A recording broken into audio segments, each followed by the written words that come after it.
मेरे हिंदुस्तान से मेरी निस्बत कैसे तोड़ोगे, छत तोड़ोगे लेकिन मेरी हिम्मत कैसे तोड़ोगे। लोग टूट जाते हैं एक घर बनाने में, तुम तरस नहीं खाते बस्तियां जलाने में।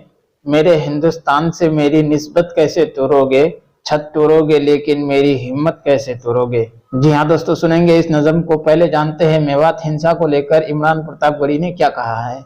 हरियाणा के मेवात में पहले प्रायोजित दंगा, फिर एक तरफा मुस्लिम युवाओं की गिरफ्तारी और अब गरीब मुसलमानों के घरों को बुलडोजर लगाकर तोड़ने की प्रशासनिक कार्रवाई। नरेंद्र मोदी जी, भाजपा शासित राज्यों में आपकी सरकारें मुसलमानों का दमन कर रही हैं और आप सबका साथ सबका विकास का झूठा नारा लगा रहे हैं। आपकी पार्टी पसमानदा सियासत के कार्यक्रम चलाती है और आपकी राज्य सरकारें चुन चुनकर मुसलमानों को निशाना बनाती हैं।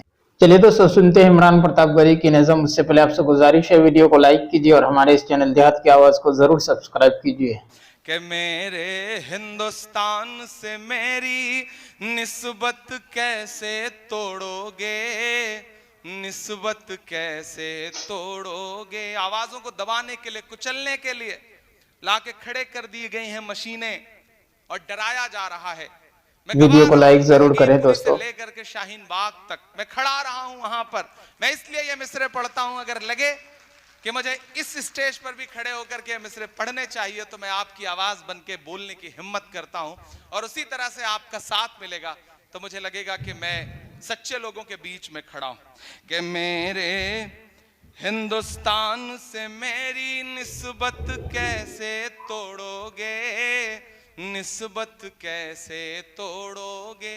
अगले मिसरे पे आपका जो समर्थन है वो सिर्फ इस दीवार में कैद न रह जाए, पूरे हिंदुस्तान तक जाए। मैं दिल्ली में खड़ा हूं कि मेरे हिंदुस्तान से मेरी निस्बत कैसे तोड़ोगे, निस्बत कैसे तोड़ोगे। मेरे हिंदुस्तान से मेरी निस्बत कैसे तोड़ोगे, छत तोड़ोगे लेकिन मेरी हिम्मत कैसे तोड़ोगे। मेरे हिंदुस्तान से मेरी निस्बत कैसे तोड़ोगे, निस्बत कैसे तोड़ोगे। मेरे हिंदुस्तान से मेरी निस्बत कैसे तोड़ोगे, छत तोड़ोगे लेकिन मेरी हिम्मत कैसे तोड़ोगे। मेरे हिंदुस्तान से मेरी निस्बत कैसे तोड़ोगे, निस्बत कैसे तोड़ोगे।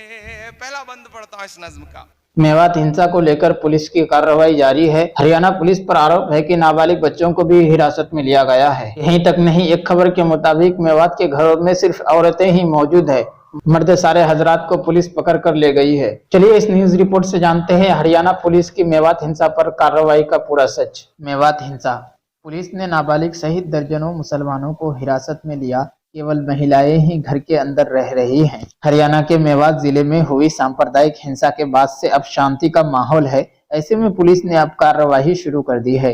हरियाणा पुलिस की कार्रवाई को लेकर स्थानीय लोगों ने गंभीर आरोप लगाए हैं। लोगों का कहना है कि पुलिस हमारे नाबालिग बच्चों को भी गिरफ्तार कर रही है। मकतूब मीडिया की रिपोर्ट के मुताबिक मेवात जिले में स्थित मुरादबाज गांव में बीते मंगलवार की सुबह पुलिस ने छापेमारी करते हुए नाबालिगों सहित करीब 30 मुस्लिम युवकों को गिरफ्तार किया था।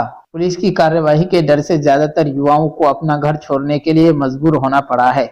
मकतूब से बात करते हुए एक 65 वर्षीय बुजुर्ग मोहम्मद ने रोते हुए बताया कि हरियाणा पुलिस ने उनके घर से एक नाबालिग समेत 5 लोगों को उठाया है। बुजुर्ग के मुताबिक मेरा पोता नाबालिग है। जब घटना हुई थी तब वो कर रहे थे और यहाँ नहीं थे, उसके बावजूद भी उनको गिरफ्तार कर लिया गया। इसके अलावा पुलिस ने शेरू मोहम्मद के भी 13 साल के बेटे को हिरासत में लिया है।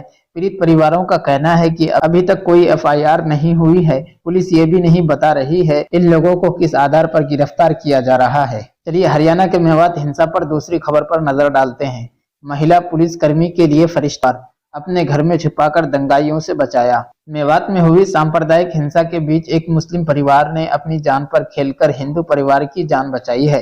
जिसके बाद हर तरफ मुस्लिम परिवार की तारीफ हो रही है। जानकारी के मुताबिक सोहना के रहने वाले करण सिंह और उनका बेटा विवेक किसी काम से नूंह गए थे, जिसके बाद वो ब्रिज मंडल यात्रा में शामिल हो गए। जैसे ही यात्रा कुछ दूर पहुंची तो दोनों तरफ से हिंसा शुरू हो गई। दोनों बाप बेटे किसी तरह अपनी जान बचाकर वहां से भागा और एक मुस्लिम परिवार के घर में जाकर पनाह ली। मुस्लिम परिवार ने इनकी सुरक्षा का भी यकीन दिलाया। कुछ देर बाद एक महिला पुलिसकर्मी भी अपनी जान बचाकर इस परिवार के यहाँ आती है और मदद मांगती है। ये लोग उसे भी पनाह दे देते हैं। टाइम्स ऑफ इंडिया की रिपोर्ट के मुताबिक करण सिंह ने बताया कि मुस्लिम परिवार ने अपने घर के एक सदस्य को बाहर चौकीदारी के लिए भी बैठा दिया था। हमारे लिए अगर कोई फरिश्ता है तो वही मुस्लिम परिवार है। इस दौरान मुस्लिम परिवार ने इनको खाना भी खिलाया। 5 घंटे रहने के बाद जब माहौल शांत हुआ तो इन लोगों को सकुशल इनके घर भेज दिया गया। दोस्तों, इस न्यूज रिपोर्ट को सुनने के बाद आप अपनी राय में क्या कहना चाहते हैं वो नीचे कमेंट बॉक्स में जरूर बताएं।